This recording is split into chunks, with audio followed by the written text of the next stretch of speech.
La mansión se alzaba el final del camino de tierra como una herida abierta en medio del pasaje. Sus muros ennegrecidos por el tiempo y la humedad, para que en absorber la luz del día, while las ventanas rotas observaban el mundo exterior como ojos cansados cuya habían visto demasiado. Nadie en el pueblo recordaba exactamente cuándo había sido construida, pero todos coincidían en algo, la casa siempre había estado allí, incluso antes de que existieran las primeras familias del lugar. Sin embargo, lo que más inquietaba no era la mansión sino un cuarto en particular, el último cuarto, del que nadie se atrevía a hablar en voz alta. Los ancianos de que en cuis cuarto no estaba cerrado con llave porque nunca la necesitó. El miedo era suficiente para mantener alejados a los curiosos. Según las historias que contaban al caer la noche, aquel lugar no recazaba aquel cuiara. Solo a quienes no estaban destinados a entrar. Era como si la casa tuviera conciencia propia, como si eligiera a quien permitir acercarse a su secreto más profundo. Algunos afirmaban que el cuarto solo aparece cuando alguien lo buscaba con verdadera intención, cuando la curiosidad superaba al sentido común, durante el día. La mansión parece simplemente abandonada. El viaje a crujir las puertas, while las hojas secas se acumulaban en los pasillos largos y oscuros. Pero al anochecer, algo cambiaba. Los pájaros dejaban de posarse en el techo, los insectos desaparecían y un silencio antinatural se apoderaba del lugar. Era entonces cuando el último cuarto comenzaba a sentirse más cerca, aunque nadie supiera exactamente dónde estaba. No importaba que tantas veces alguien recorriera la casa, el cuarto parecía moverse, esconderse, desaparecer entre los corredores interminables. Muchos jóvenes del pueblo se habían burlado de las advertencias de los mayores. De que en que todo era superstición, cuentos para asustar niños. Algunos incluso se atrevieron a entrar en la mansión como prueba de valentía. Caminaban entre habitaciones vacías, tocaban paredes cubiertas de grietas y polvo, y saliendo convencidos de que no había nada que temer, pero ninguno de ellos legajamos al último cuarto. Y aquellos que afirman haberlo visto, nunca volvieron a ser los mismos. Uno de esos jacobins fueron un mucho curioso que no creía en fantasmas ni maldiciones. Para él, la mansión era solo una estructura vieja, y el último cuarto, una invención colectiva nacida del miedo. Una tarde, decidí entrar solo, sin avisar a nadie. Lavaba una linterna y una sonrisa confiada, camin durante horas, atravesando habitaciones vacías, escaleras que no levaban a ninguna parte y pasillos que parecían alargarse con cada paso. Cuando el sol comenzó a ponerse, sentí por primera vez una inquietud difícil de explicar, como si alguien caminara detrás de él sin hacer ruido. Fue entonces cuando lo veo. Al final de un corredor estrecho, apareció una puerta que antes no estaba allí. Era de frente a las damas de madera oscura sin polvo, intacta. Ahora sentía un escalofrío recorrer la espalda, pero su curiosidad fue más fuerte. Al acercarse, notó que la puerta no tenía cerradura. Bastaba con empujarla. Antes de hacerlo, escuché un susurro leve, como si alguien pronunciara su nombre desde el otro lado. Dado solo un segundo y luego abrí. Nadie supo exactamente qué vio dentro del último cuarto. Lo único cierto es que regresa al pueblo amanecer, pálido, con la mirada vacía y las manos temblorosas. No habló durante días. Cuando finalmente lo hizo, se limitó a decir que el cuarto no mostraba monstruos ni sombras, sino recuerdos que no le pertenecen de los antiguos, secretos enterrados que la casa había absorbido a lo largo de los años. Dijo que el cuarto estaba vivo, alimento endos del miedo y la curiosidad de quienes se atrevían a entrar. Después de aquella noche, Arun abandonó el pueblo. Nunca volvía a mirar atrás. La mansión seguía en paz silenciosa esperando. Los ancianos continuaron advirtiendo a las nuevas generaciones, repitiendo las mismas palabras una y otra vez, porque el último cuarto seguía al oculto pero presente, aguardando a la próxima persona que creyera que el miedo no era real, y mientras la mansión permaneciera en paz, su secreto jamás descansaría. Cada vez que alguien se acercaba a la antigua mansión, el ambiente cambiaba de forma casi imperceptible. No era algo que se pudiera explicar con palabras sencillas, pero el cuerpo lo sentía antes que la mente. El air se volvió más frío más pesado, como se cada respiración costara un pequeño esfuerzo. Aquellos que se trevi en a cruiser el portan oxidado experimentaban una sensación extraña, una mezcla de ansiedad y curiosidad que les recorría la piel. Sin embargo, el verdadero terror no comenzaba al entrar, sino cuando la mansión empezaba a responder a su presencia. El primer síntoma siempre era el silencio. Un silencio tan profundo que resultaba antinatural. Los sonidos del exterior desaparecen por completo, no se oía el viento ni los pájaros, ni siquiera el crujido habitual de los orobols. Era como si el mundo entero quedara fuera de la mansión. Luego llegaba el frío, un frío que no provenía del clima, sino de las paredes mismas. Al tocarlas se sentían húmedas, casi vivas, como si conservaran el eco de algo que había sucedido hace mucho tiempo. Los pasillos parecen observar a quienes caminaban por ellos. Las sombras se alargaban sin razón, moviéndose lentamente por las paredes. Incluso cuando no había ninguna fuente de luz que las provocara, hemos de una persona jura haber visto figuras reflejadas en los espejos rotos. Siluetas humanas que no estaban al cuando se giraban para mirarlas de frente. La sensación de ser observado se hacía cada vez más intensa, como si innumerables ojos invisibles siguieran cada movimiento, cada respiración. Pero lo más perturbador eran los susurros. Al principio eran apenas audibles, sonidos confusos que parecen mezclarse con el eco de los pasos. Con el tiempo, esos murmullos se volvían más claros. Algunos escuchaban su nombre, pronunciado con voces que reconocían voces de familiares fallecidos o de personas que no habían visto en años. Otros oían lamentos, risas apagadas o palabras incompletas, como fragmentos de conversaciones atrapadas entre las paredes de la mansión. A medida que alguien se acercaba al último cordo, la mansión parecía reaccionar con mayor intensidad. Las puertas se cerraban solas, los suelos crujían bajo los pies con un sonido profundo casi como un gemido. El aire se volvía tan denso que caminar resultaba difícil, como avanzar a través del agua. El miedo comenzaba a instalarse en el pecho. Una sensación opresiva plafía lateral corazón con fuerza descontrolada. Algunos intentaron ir en ese punto. Giraron sobre sus talones, decididos a abandonar la casa, pero los pasillos ya no eran los mismos. Escaleras que antes levaban a la salida ahora terminaban en paredes, y puertas conocidas se abrían hacia habitaciones desconocidas. Era como si la mansión se reorganizara, atrapando a sus visitantes en un laberinto vivo. Cuanto más luchaban por escapar, más lejos para estar la salida. Las personas más sensibles afirmaban sentir emociones que no eran propias. Una tristeza profunda los invadía sin razón, acompañada de una angustia antigua, como si estuvieran cargando el dolor de generaciones enteras. Otros sentían una ira repentina, una desesperación tan intensa que les provocaba ganas de gritar destruir todo a su alrededor.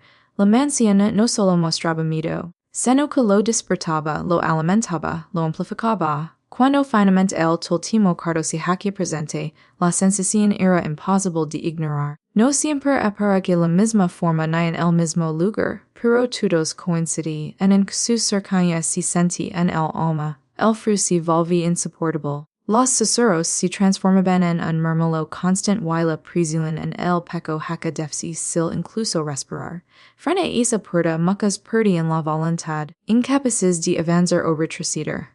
Quienes afirmaron haber estado a punto de entrar dijeron que al colocar la mano sobre la puerta, sentían un pulso, como un latido lento y profundo. La mansión estaba viva, y el cuarto era su corazón oscuro. No necesitaba gritar ni mostrar horrores evidentes. Su verdadero poder residía en hacer que cada persona se enfrentara a su propio miedo reflejado y multiplicado por la oscuridad del lugar. La mayoría llams cruz esa puerta. Salieron de la mansión temblando, con la mirada perdida, incapaces de explicar lo que habían sentido.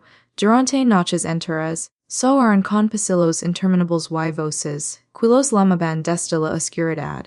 Comprendieron entonces que el último cuarto no necesitaba ser visto para dejar su marca. Bastaba con sentir su presencia para quedar atrapado, para siempre en el recuerdo de un miedo que no se podía olvidar. La historia de la antigua mansión estaba rodeada de rumores, pero nadie conocía la verdad completa.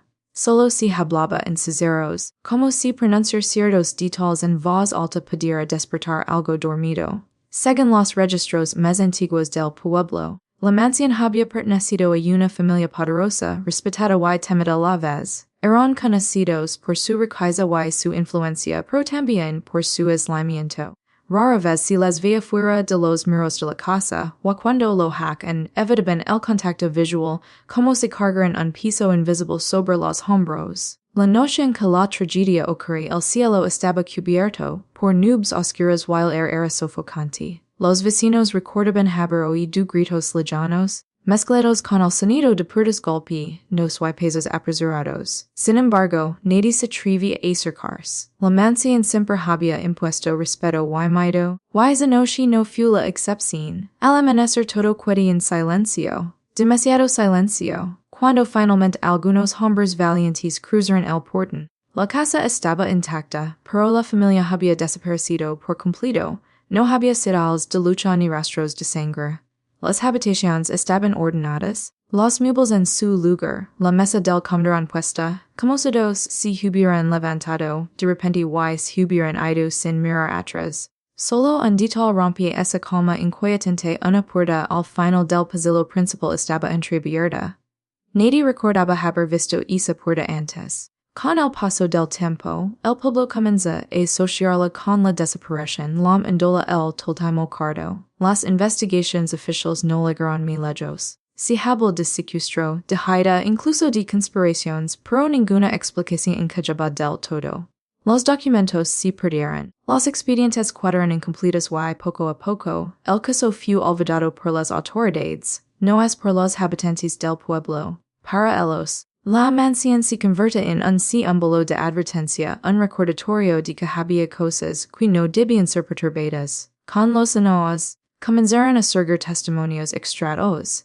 Personas que entraban a la mansión afirmaban ver escenas del pasado reflejadas en las paredes, como sombras que repiten los últimos momentos de la familia. Una mujer llorando en silencio, un hombre golpeando la mesa con desesperación. Niños corriendo por los pasillos sin emitir sonido alguno, eran visions fugaces, pero tan reales que dijaban a quienes les veían con el corazón acelerado y las manos frías. Los ancianos del pueblo de que en la familia había cometido un acto imperdonable, algo tan oscuro que la casa misma decidí castigarlos.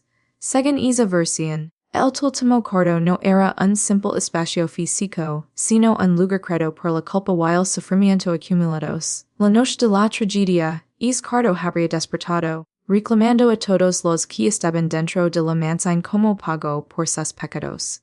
Cada intento de destruir la casa fracas, las puertas se rompían solas, las paredes volvían 11 años después de ser derribadas y los incendios nunca lograban propagarse más allá de una sola habitación. Era como si la mansión se negara a desaparecer. El último cardo permanece intacto, congelado en el tiempo, esperando, guardando el eco de aquella noche maldita. Algunos decían, al acercarse a la puerta del último cardo, se podían oír risas infantiles mezcladas con sollozos. Otros afirmaban sentir manos invisibles tirando de su ropa, suplicando que no se fueran. Nadie sabía esas presencias eran las espíritus de la familia, algo mucho más antiguo que había usado la tragedia como ancla para permanecer en el mundo. Con el paso de las generaciones, la historia se volvió leyenda, pero la mansión seguía recordando a todos que el pasado no siempre descansa en paz.